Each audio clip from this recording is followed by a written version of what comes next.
I'm making this video today to talk about creating magic. Now this is going to be a series of videos because there's so much. There's so much. There's so many books to recommend. I'm going to start with the Fitzky trilogy and the Trick Brain, because they will take a series of objects and then it's like a test, and then you'll come up with that. You'll come up with magic based on these objects. Like you can pick up anything, your water bottle. Just the point is, sometimes these are creative exercises. I'd like to recommend a book by Julia Cameron called The Artist's Way. She's the ex-wife of Martin Scorsese, and she's a playwright and an artist and all these different things, and it's really, really brilliant. I mean, because if you're facing writer's block or creative block in magic, there's a series of things to go through, and I'll make other videos about that, but that came recommended from Jeff McBride.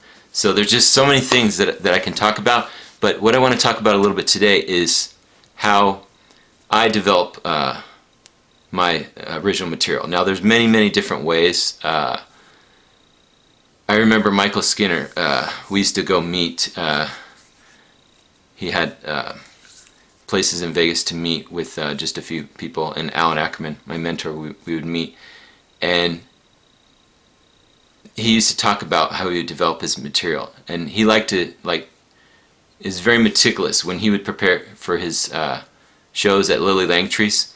What he would do is he would lay everything out on his bed and take his time, and it's kind of like meditate over your material, because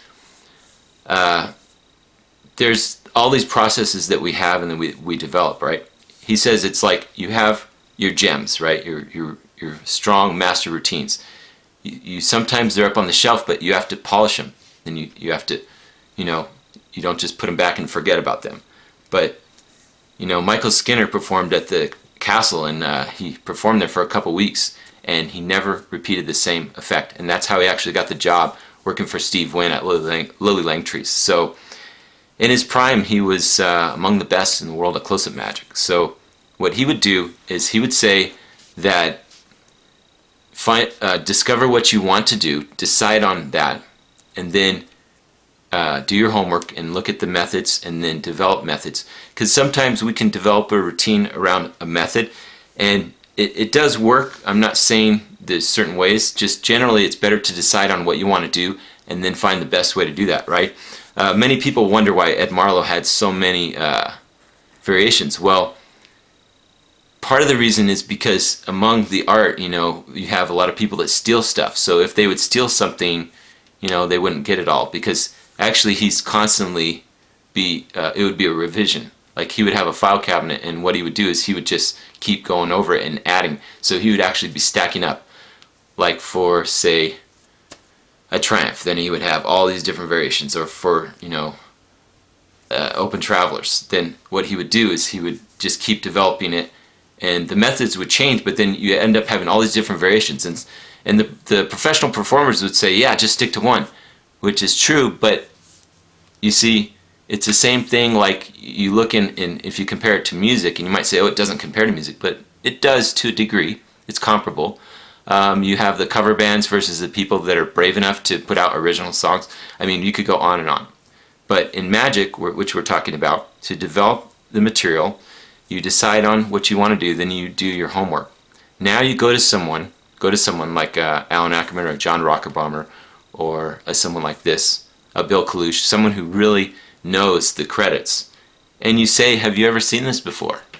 Or anything like this? And then they'll direct you to a book or a magician or a source where you will investigate further, and then you will see, if it really is a new idea, because some people say there's nothing new, and those are the people that have the wrong attitude and the wrong approach.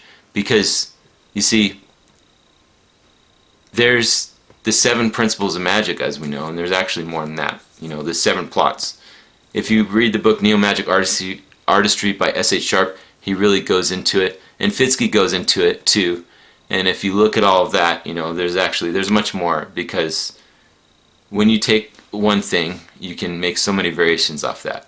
So what I'm trying to say is, you find out what plot you want to do, what object you want to use, and you have the 3 pillars, okay, which is effect, method, and the presentation. Now there's much more than that, because you want to have it to be interesting, you want to have the emotional hook. There's many, it's a very complex effect, or a complex presentation, a complex piece of magic that you put together, where it's just, if it's just a sequence or if it's a routine, depending on what it is. Now the way you develop it is you start with that idea and you investigate, and then you go further, and then you take it to someone you can trust, because that's one of the big things is in the magic clubs, is that people will steal stuff, even you think you have people you can trust. So hold these things to yourself, take them to your mentor, take them to someone you can trust. If you don't have anyone you can trust, then just don't reveal them, because this is a secret of art and there's too much stealing going on. And some people will say, oh, the best artists steal. Well, yes and no, because you can take a principle of something and you can build on that, and there's many examples that can be given, such as metamorphosis and on, and then you get into semantics. We're not here to talk semantics, we're here to talk creating magic.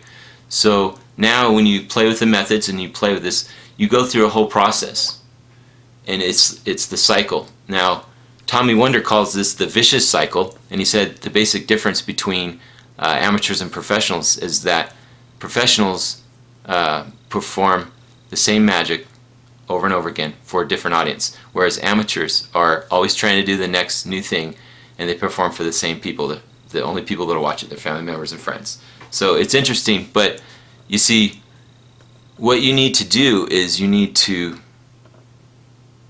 get outside of the box, meaning if you hang out with magicians a lot, you're going to be influenced. So Shimada talks about it, is don't let yourself get overly influenced by other magicians. So we're going to make other videos, okay? We're going to talk about these different principles. You have a great day.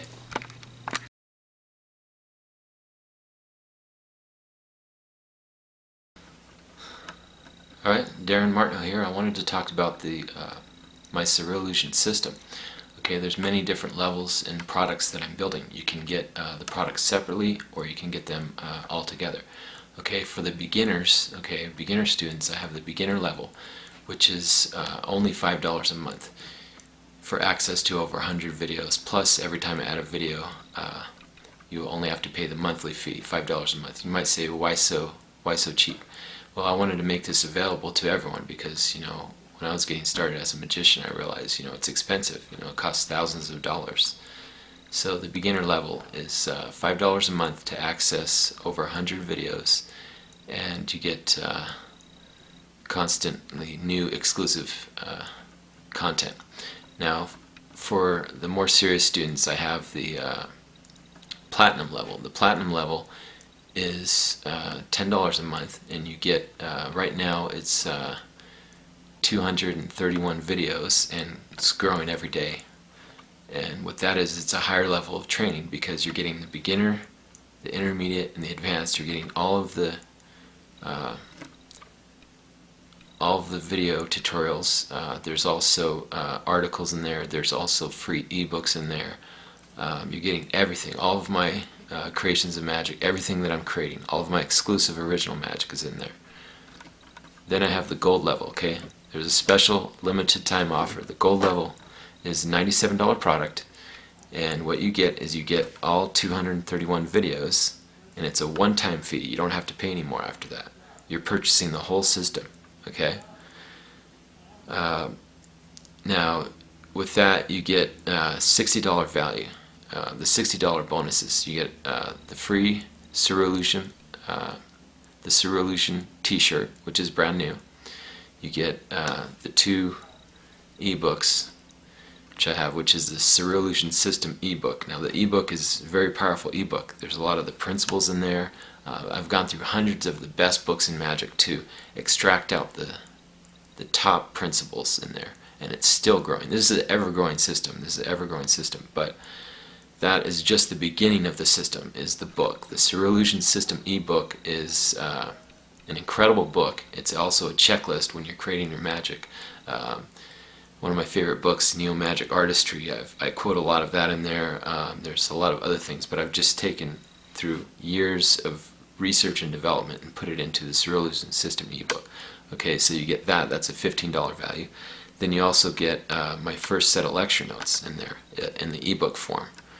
The Eye-Burning Magic of Darin Martineau, which has a lot of my classics, my original classics, and some of the first magic that I created in there. But you get all of my creations.